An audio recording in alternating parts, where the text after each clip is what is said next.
ભાઈ અમારા પિતાંબરભાઈ બી અમદાવાદથી સ્પેશિયલ પધાર્યા છે. એટલે બધાને પાર્ટીની ચિંતા છે, ઉમેદવારોની ચિંતા છે, કમળની ચિંતા છે. ઉમેદવાર ગમે તે આવે પણ ભારતીય જનતા પાર્ટીનું જે નિશાન છે એ કમળ છે. અને આપણે કોને ઓળખીએ છીએ? આ તો વ્યવસ્થાના ભાગરૂપે આપણે ટિકિટ ફાળવીએ છીએ.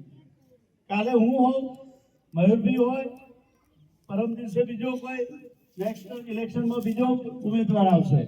પણ વિચારો અને ભારતીય જનતા પાર્ટીની જે વિચારધારા છે એના ભરેલો કોઈ પણ વ્યક્તિ કમળનું નિશાન લઈને આવે ત્યારે આપણે સૌની ફરજ છે આપ સૌ 26મી તારીખે તન મન અને ધનથી આપણા બંને ઉમેદવારો, સ્થાનિક ઉમેદવારો બે છે અને આપણે શરૂઆતમાં ભાજપ કોંગ્રેસ કરતા હતા. એ વખતે પણ કોંગ્રેસને આપણે મદદ કરેલી છે. આ બોર આ ગામનો 2012માં આપણે મદદ કરીને મંજૂર કરાયેલો. સરપંચ વિરોધ પક્ષના હતા છતાં પણ આપણે ન્યાય આપ્યો છે. એટલે આપણે આપણી ભારતીય જનતા પાર્ટી હંમેશા સમરસતાના આધારે, નાત જાત ઉપર નહીં, દરેકને ન્યાય મળે. અને જ્યારે મયુરભાઈએ કહ્યું કે જ્યારે સામાન્ય માણસને સ્પર્શ કરતો કોઈ પણ ગામનો પ્રશ્ન હોય તો એમાં ભારતીય જનતા પાર્ટી હંમેશા પોતાનું મન મોટું કરી અને હંમેશા મદદ કરી છે. એવી પાર્ટી જ્યારે તમારા આંગણે આવતી હોય ત્યારે તમે એને એટલી લીડે જીતાડો કે ભવિષ્યમાં આપણો વિરોધ પક્ષી ઉમેદવાર ફોર્મ ભરતા અચકાય એવી રીતથી તમે જીતાડો એવી અપેક્ષા સાથે મારી વાત પૂરી કરું. આભાર. મહેન્દ્રભાઈ સાહેબ, આ પાર્ટીની વિચારધારા જેવી છે કે સમાજની અંતિમ પંક્તિમાં બેઠેલો માણસ એ સમાજના મુખ્ય પ્રવાહ સાથે જોડાય, એ જ ભારતીય જનતા પાર્ટીનો મુખ્ય એજન્ડા છે. અને હવે આપણો પ્રભાત સાહેબને લઈ લઈએ.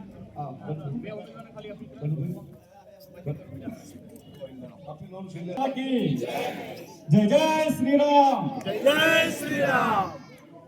સન્માનીય મંચ, દેવોથી પણ પૂરા એવા ભારતીય જનતા પાર્ટીના કાર્યકર્તાઓ, ભાઈઓ, બહેનો અને માતાઓ, ચૂંટણી છે. ભારતીય જનતા પાર્ટીનો કાર્યકર્તા અને મતદાતા ચૂંટણીને ઉત્સવની જેમ મનાવતો હોય. આપણે જોયું ઢોલ નગારા સાથે જે રીતે સ્વાગત થયું, એટલે આપણા ગામના હૃદયમાં શું છે કે કહેવાની જરૂર નથી. કમલમ કમલમ અને કમલમ. ઘણી બધી વાતો આદરણીય મહેન્દ્રભાઈએ પણ કરી. વિકાસની વાત થઈ, વિચારધારાની વાત થઈ.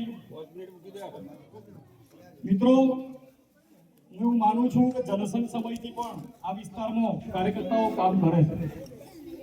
આપણા જનસંઘના સ્થાપક અને પહેલા મહામંત્રી, પછીના અધ્યક્ષ, પરમ પૂજનીય પંડિતજી દીનદયાળ ઉપાધ્યાયજી એવું કહેતા કે આપણે આ બધું કામ કરીએ છીએ કેમ કરીએ છીએ, એનું બેઝિક કામ શું?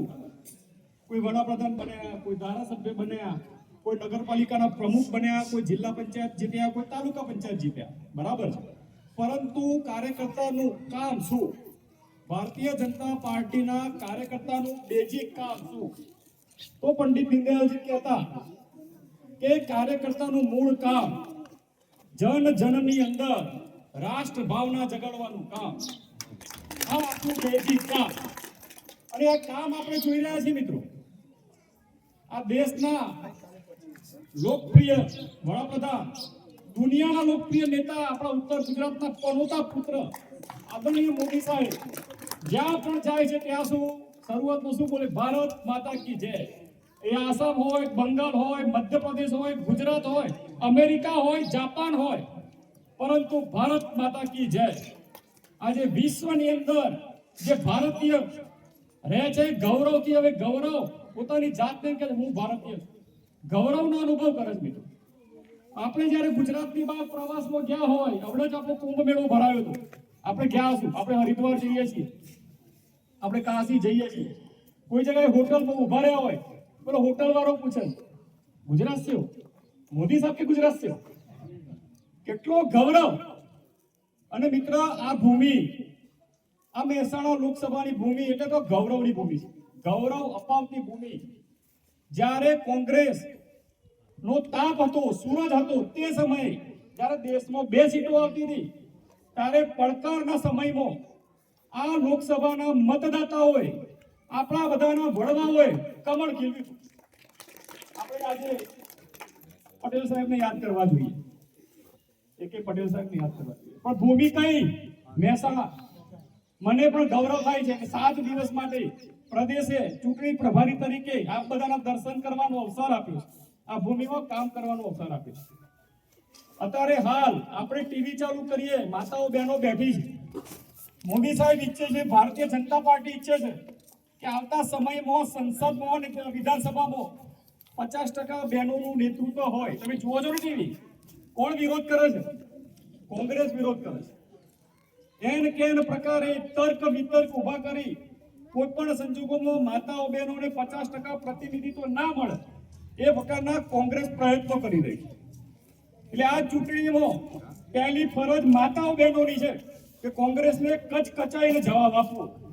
હવે જવાબ કઈ રીતે આપવો? આ તો લોકશાહી છે, તો બટન દબાઈને જવાબ આપો. આપણા વિસ્તારનું મતદાન 100% મતદાન થાય અને ભારતીય જનતા પાર્ટીના ફેવરમાં થાય.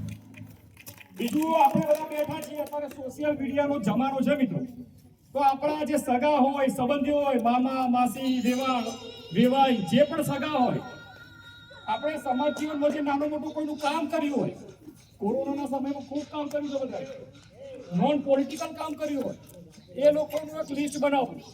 આપણું સ્કૂલ અને આપણા કોલેજની અંદર જે અભ્યાસ કરતા હતા એવા કોઈ મિત્રો હોય, એમનું એક લિસ્ટ બનાવો અને વોટ્સએપ પર મેસેજનો મારો ચલાવો. આપણો મત ભારતીય જનતા પાર્ટીને, અમે મત આપવાના છીએ ભારતીય જનતા પાર્ટીને. તમે જો પણ છો તો ભારતીય જનતા પાર્ટીને મત આપજો. બોલો, થાય કે ના થાય? વોટ્સએપ તો બધા વાપરીએ છીએ ને, તો થોડું એક સરસ મજાનો એક કાર્યકર્તાને સાથે રાખીને એક મેસેજ કે તમારા મત ભારતીય જનતા પાર્ટીને આપો. આ રીતનું એક અભિયાન ચલાવો અને જે માતાઓ બહેનોને સંસદની અંદર 50% અનામત મળે છે એને રોકવાનું કામ જે અત્યારે કોંગ્રેસ કરી રહી છે, એને કચકચાઈને જવાબ આપવાનું કામ આપણે કરવાનું છે. બોલો, કરશો ને? પાકું? તો આપણા બંને ઉમેદવારો પણ અહીં છે. અહીં જે રીતે સ્વાગત થયું એના માટે ખબર પણ પડી ગઈ છે. જિલ્લા પંચાયતની 2-3 સીટોમાં મયુરભાઈ, આદરણીય મહેન્દ્રભાઈ બધાની જોડે ફર્યો છે. જિલ્લા પંચાયત આપણે ભવ્ય રીતે જીતવાના છીએ, એ પણ પાકું છે. બોલો, પાકું ને?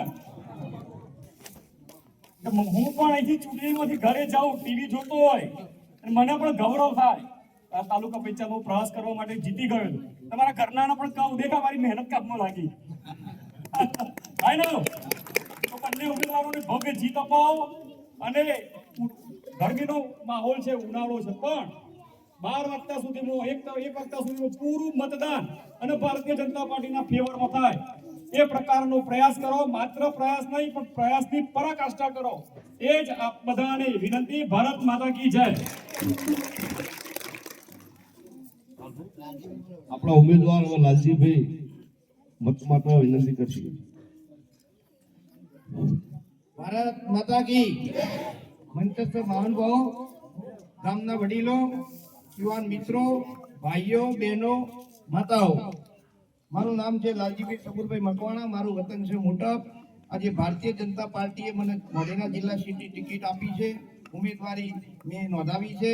તો સર્વે મતદારો, જેતપુર ગામના પાર્વતીબેન જે તાલુકા સીટના ઉમેદવાર છે અને જિલ્લા સીટના ઉમેદવાર હું પોતે છું, તો સર્વે મતદાતાઓને મારી નમ્ર વિનંતી છે, અપીલ છે કે બંને ઉમેદવારોને, અમોને તાલુકા સીટના અને જિલ્લા સીટના ઉમેદવારોને ખૂબ જંગી મતોથી જીતાડો એવી હું અભિલાષા આપું છું.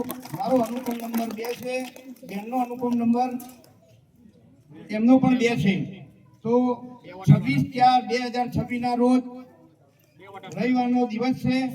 બંને વોટ 2 નંબર અનુક્રમ નંબર છે ઉપર ચિહ્ન નિશાન કરજો અને ભવ્ય મતથી અમને જીતાડશો એવી હું આપ સર્વ મતદારો ભાઈઓને વિનંતી કરું છું, અપીલ કરું છું અને હાર્દિક સ્વાગત કરું છું. અને મને જે ઢોલ નગારા સાથે, ઉમળકાભેર સાથે, ફૂલો સાથે મારું સ્વાગત કર્યું છે એ સર્વે નગર ગામના વડીલોનું હું બહુમાન કરું છું. અને હું આ સીટ ઉપરથી હું જીતીશ તો હું ગામને એવી ખાતરી આપું છું કે તમારા કામ જે કંઈ હશે એવું ગામના કામ હું સંપૂર્ણપણે સહકાર આપી સહભાગી બની અને ઉમળકાભેર જેવો મને આવકાર્યો છે એવું ગામ પ્રત્યે દિલગીરી હમદર્દી રાખીશ એવું સૌને હું વિનંતી કરું છું. આભાર. ભારત માતા કી જય. આપણા લોકલાડીલા ઉમેદવાર પાર્વતીબેન આપણને વિનંતી કરશે.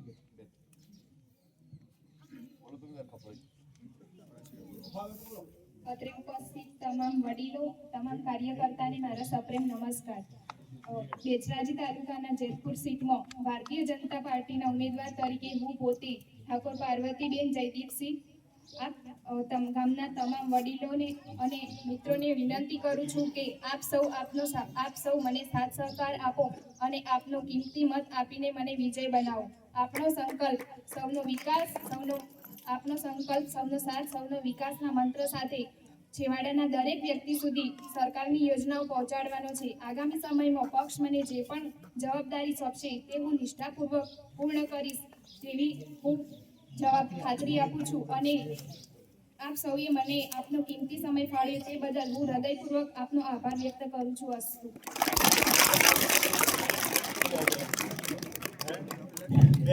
પડી દીધો. સારું પ્રયત્ન.